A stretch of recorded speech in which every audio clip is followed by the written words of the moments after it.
Have you ever, sat down in a cozy coffee shop, you're waiting for your drink, and you look over at the person next to you and suddenly get this urge to just strike up a 2-minute chat? Oh, absolutely. Just a fleeting, simple human moment. Right. But then, almost instantly, your brain just goes into complete overdrive. You start running through a dozen different opening lines, and you decide, well, they all sound incredibly weird or intrusive. Yeah, and then you just freeze. Exactly. You freeze, you pull out your phone, and you end up staring at a screen you don't even really want to be looking at. We all crave that kind of spontaneous connection. I mean, we really do. Yeah. But the actual mechanics of initiating it feel so daunting. We build up these massive, invisible walls around ourselves in public spaces We really do. because we're convinced that saying a simple hello requires some kind of master-level charisma, you know? Yeah, that paralysis is exactly what we are stripping away today. So, welcome to today's deep dive, where we are taking you back to the absolute basics of human connection. It's going to be a fun one. It is, and the source material for this is surprisingly delightful. It's this document simply titled, How to Talk to People When Drinking Coffee. And, on the surface, it's an audio guide transcript specifically designed for English beginners. Right, to learn easy small talk for cafe situations. Exactly. It features these two very cheerful hosts, Lisa and Mark, and they're just walking a learner through basic vocabulary. Which, sounds completely mundane until you actually look closely at what they're teaching. Yeah. By breaking down the language to its absolute simplest, most functional forms for a beginner, this guide kind of accidentally isolates the very core of social psychology. It totally does. It strips away all that cultural baggage and the anxiety we normally carry around, revealing the underlying physics of how strangers successfully become acquaintances. So, our mission today is to extract that specific step-by-step social blueprint hidden inside this document. Because while it's meant to teach English, it actually serves as this brilliant, stripped-down manual for how any human being can successfully navigate public social interactions without feeling totally overwhelmed. It really is a universal guide. Yeah. So let's start with the literal foundation of this whole framework, the location. The guide spends a significant portion of its opening explaining why a cafe is the ultimate environment for low-stakes social practice. They do, yeah. And they define a good mood in a highly specific way. They tell the beginner that a good mood means being happy and not in a hurry. And that right there, that emphasis on not in a hurry, is the crux of the entire strategy. Oh, for sure. Okay, let's unpack this. Why do we need a specific location just to say hello to someone? Well, physical environments dictate our social availability in ways we rarely consciously register. Think about the baseline anxiety of, say, a subway platform, right? Right. Or a busy downtown sidewalk during the morning commute. Everyone is just speed walking with their heads down. Exactly. Yeah. Everyone is moving with purpose. Their social availability is essentially zero because their primary resource time is scarce. By explicitly pointing out that people in cafes are not in a hurry, the source highlights that time abundance is the fundamental prerequisite for interacting with a stranger. It's like the cafe acts as a designated social sandbox. I love that term. Yes. It's this safe, low-stakes environment with built-in training wheels. You're allowed to just exist there without producing anything or, going anywhere. The guide even says cafes are relaxing. People are usually in a good mood. Which sets the stage beautifully. Right, for what they literally call a happy 2-minute chat. I love that phrasing. It frames the interaction as something brief and pleasant, completely removing the pressure of a prolonged conversation. The environment does half the heavy lifting for you, really. It lowers our natural defensive shields. You walk in, and you are immediately surrounded by comforting smells, low lighting, soft music, and people who have intentionally chosen to just sit still. It's a structured pause in the day. Exactly. The guide recognizes that before you even say a single word, you need to be in a habitat where the laws of social physics favor a positive outcome. So once you are in this sanctuary of time abundance, you have to choose your first interaction. Yeah. And if you're nervous, who is the safest, most logical person to practice on? The guide points the beginner straight to the person making the coffee. The barista. The barista. The barista is the ultimate low-pressure warm-up. They are part of a structured transaction, meaning the rules of engagement are already firmly established, Right, you don't have to invent a reason to walk up to them. Exactly, the reason is the coffee. The guide breaks this barista interaction down into this highly regimented 15-second connection. It tells the beginner to start with a free and friendly smile. Then it gives specific phrases. Things like, this coffee smells so good. Or, acknowledging their workload by saying, "You are very busy today, and you are doing a great job." Very simple, very direct observations. Yeah, and they also suggest asking for a simple recommendation like, "What coffee do you recommend for next time, latte or cappuccino?" But here's where it gets really interesting to me. Mm. I was actually super confused by this part. The guide actively tells people to use these hyper-specific observations, but it completely ignores asking, "How are you?" Ah, yes. I mean, that's literally the first phrase you learn in any language class anywhere in the world. Why would they implicitly ban the most basic greeting? Because how are you is actually a loaded question, masquerading as a simple one. Wait, really? A loaded question. Oh, absolutely. It requires emotional labor from the person answering.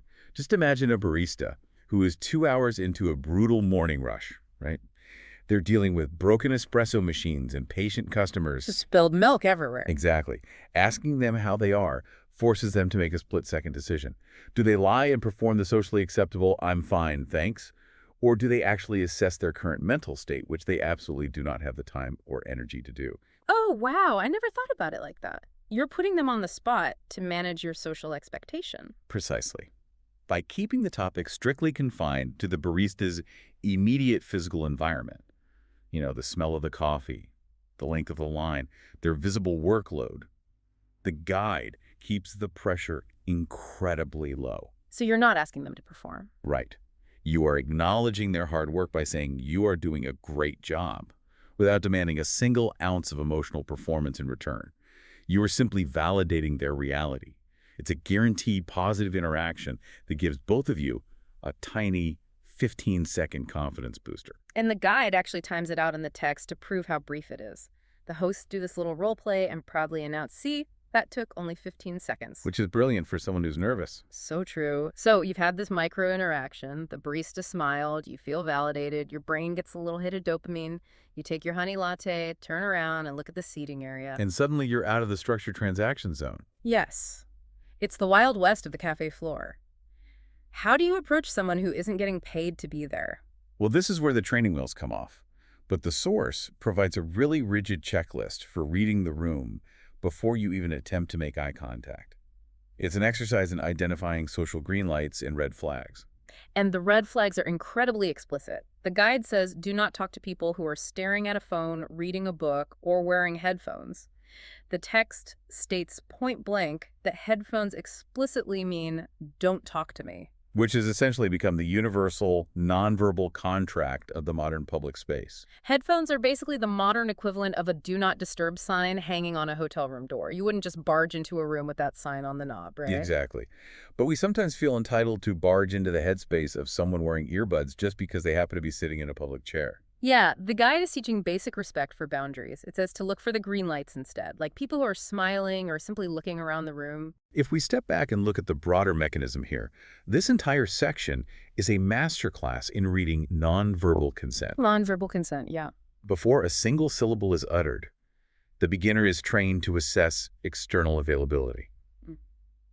Are they looking outward, kind of inviting the world in, or are they closed off in their own private sanctuary? The guide ensures you only attempt to open a door that is already slightly ajar. Okay, let's say you spot that slightly ajar door. Someone is sitting there, looking around, no headphones.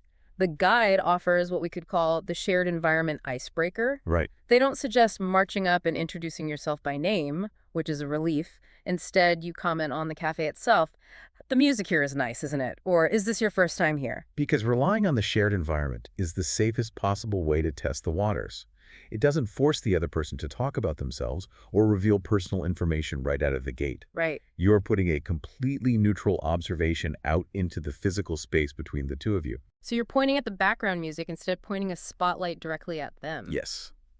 It creates an incredibly low barrier to entry. If they want to engage, they can effortlessly pick up that neutral observation and add their own spin to it. Like, yes, I love this playlist, or no, I actually come here every Tuesday. But if they don't want to talk, Then they have an easy out. They Yeah. can just give a polite nod, agree about the music, and return to their coffee. The shared environment icebreaker entirely removes the friction and awkwardness of a direct, personal approach. I see that, but making a random comment about the background music might still feel a bit I don't know, unnatural for some people. If you're sitting there, the music is playing, leaning over to say nice tunes can feel a little out of the blue. It can, yeah. The source anticipates this, though, and provides a sneakier, highly functional way to open a dialogue. They call it asking for a favor. And the guide defines a favor simply as asking for help. The examples range from asking, "Do you have the time?" to a much more involved request, like, "Excuse me, can you watch my bag for 1 minute while you grab a napkin or use the restroom?" Okay, I have to push back hard on this specific tip. When I first read the watch my bag suggestion, my immediate reaction was panic. Oh, really? Yeah, I mean, is it really a good idea to leave your expensive laptop or your purse with a total stranger you just selected for small talk practice? That feels incredibly risky just to break the ice. The hesitation is completely natural. I totally get that. But we have to look at the psychological brilliance hidden inside this suggestion. Okay, I'm listening. This raises an important question about how humans build rapport. It taps directly into the Benjamin Franklin effect and the concept of deputization. Deputization. Yeah. When you ask a stranger to watch your bag, you are demonstrating immediate, tangible trust in them. You are silently signaling, "I have assessed you, and I view you as a safe, responsible, and valued member of this community." Oh, wow. You are conferring status on them. Exactly that. Human beings are deeply wired to live up to the trust placed in them. We want to be seen as reliable. Obviously, this requires applying those reading the room rules we just talked about. You wouldn't ask someone giving off red flags to guard your valuables. Definitely not. But when deployed correctly, the expected response is a simple, "Sure, no problem." And the magic happens when you return. The guide instructs you to say, "Thank you so much," followed by, "Thank you again. You are very kind." Oh, I see. It kind of manufactures a loop of mutual helpfulness out of thin air. Yes. You've instantly bypassed the awkward acquaintance phase. You needed assistance, they provided it, you expressed genuine gratitude, and they feel valued for being helpful. That's amazing. You've transformed from two anonymous strangers occupying adjacent chairs into two people who have successfully cooperated on a task. The ice is completely melted because you've already established a microbond of trust. That makes a lot of sense. They also suggest commenting on food as a functional icebreaker. Like if your neighbor has a pastry saying, "That latte looks beautiful," or "That chocolate chip cookie looks delicious." A classic move. It is. But the guide inserts a crucial protective boundary here. If the stranger responds by saying, "One apiece," the guide explicitly instructs the beginner to politely decline with, "Thank you, but I'm fine." That's a very important detail. Yeah, it prevents the interaction from escalating into a level of intimacy sharing food that might make the beginner or the stranger suddenly uncomfortable. Right, it maintains the necessary distance for a low-stakes interaction. The friendliness can exist, the microbond is formed, but the boundary remains intact. So you've successfully initiated the chat, you've shared a smile over a watch bag, you've complimented a cookie, the connection is made. And this is the exact moment an overthinker usually panics. Yes. The ice is broken, but how do you avoid falling through it? How do you keep from bringing up the wrong thing or making it painfully awkward?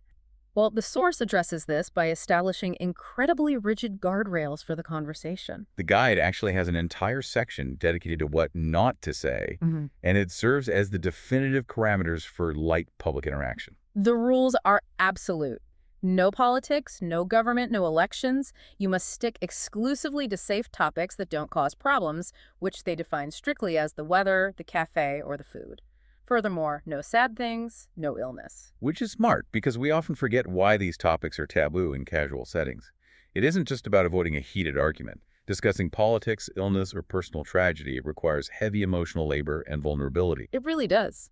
If you introduce those topics, you instantly shatter the time abundance, low-stakes illusion we established in the very first step. You turn a relaxing cafe interlude into an intense psychological burden. A 2-minute chat is not therapy, and it's not a debate stage. Whoa. Definitely not. And honestly, the guide's most amusing rule is its strict ban on personal or private questions. They provide examples of what not to ask, and they are hilariously blunt. Oh, they pull no punches. They say, "Do not ask, how much money do you make?" And my personal favorite, they explicitly warn the beginner not to ask a stranger, "Why are you alone?" So blunt. Right. Just imagine sitting quietly at a cafe, enjoying your cappuccino, and someone leans over and asks, "Why are you alone?" It is so aggressively intrusive. It sounds totally absurd to us, but for someone navigating a completely new culture and translating their thoughts in real time, those social boundaries might not be perfectly intuitive. The guide is preemptively preventing the beginner from accidentally demanding an emotional justification for someone's solo existence. So, taking a step back from the humor of it, what does this all mean? Why are these strict guardrails so important for all of us to remember, not just language learners? Because it synthesizes the core value of the entire document. A successful interaction does not need to be a deep, soul-bearing conversation. Yeah. Modern society puts immense pressure on socializing.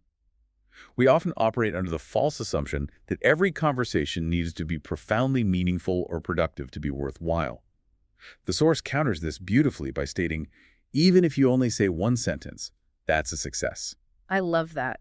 Reframing success as a single, pleasant sentence takes an immense amount of pressure off the interaction. And part of alleviating that pressure is knowing how to read the abort signals. The guide teaches the beginner to look for the short answer response. If the person you are talking to starts giving one-word yes or no answers and stops smiling, the guide states you must stop talking immediately and respect their quiet time. Recognizing that signal prevents you from transitioning from a friendly stranger into a nuisance. Exactly. Knowing exactly how to deploy a polite exit phrase removes the anxiety of getting trapped in a conversation. Yes, the graceful exit strategy. They provide perfect, polite withdrawal phrases like, "Well, I should go now. Nice talking to you." Or the universally understood, "I need to get back to work." The psychological power of the exit phrase cannot be overstated. Think about your own experiences. How many times have you avoided saying hello to someone simply because you couldn't visualize how the conversation would end? Oh, constantly. I'll see someone and think, if I say hi now, I'm committing to a 20-minute dialogue, and I really just want to drink my coffee and write emails, so I avoid the interaction entirely. Exactly. Having a phrase like, well, I should get back to work, loaded in your back pocket acts like a social ripcord. It's a social ripcord, yeah. You can pull it whenever the conversation lulls or you feel your energy draining. It gives you total control over the duration of the interaction, which paradoxically makes you vastly more willing to initiate it in the first place. You know you aren't trapped. Let's consolidate all these bite-sized lessons so you listening can take this blueprint out into the real world. The sequence is verifiable and actionable. Okay, let's hear it. First, if you're feeling hesitant, start with the barista. Give them a simple, outward-focused compliment about the coffee or acknowledge their hard work to get warmed up. Second, when scanning the room, respect the do not disturb sign of headphones or intense focus. Wait for a green light, like a smile or someone simply observing the room. Third, utilize the shared environment to bridge the gap. Comment on the music or the atmosphere, or deploy a small functional favor like asking for the time or to watch your bag to instantly build a foundation of mutual trust. Fourth, remain strictly within the safe topics. Keep the conversation anchored to the cafe, the weather, or the food. Avoid heavy emotional labor, and definitely do not ask them why they're sitting by themselves. Please don't do that.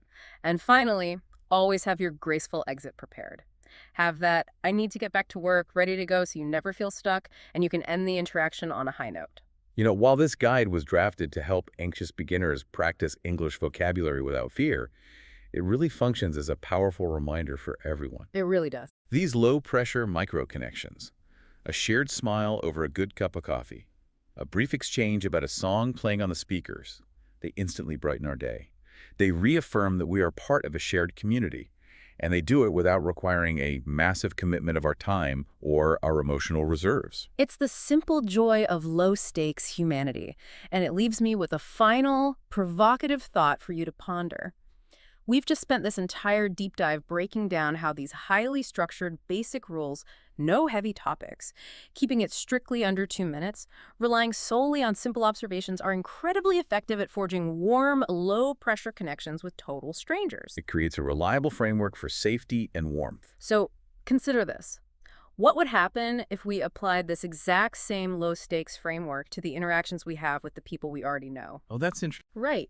Think about those distant acquaintances or those coworkers you see every day but constantly struggle to connect with.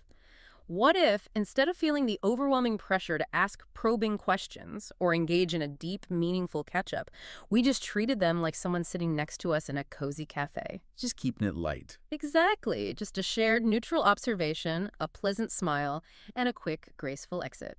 Because maybe the secret to feeling more connected to the people around us isn't about forcing better, deeper conversations.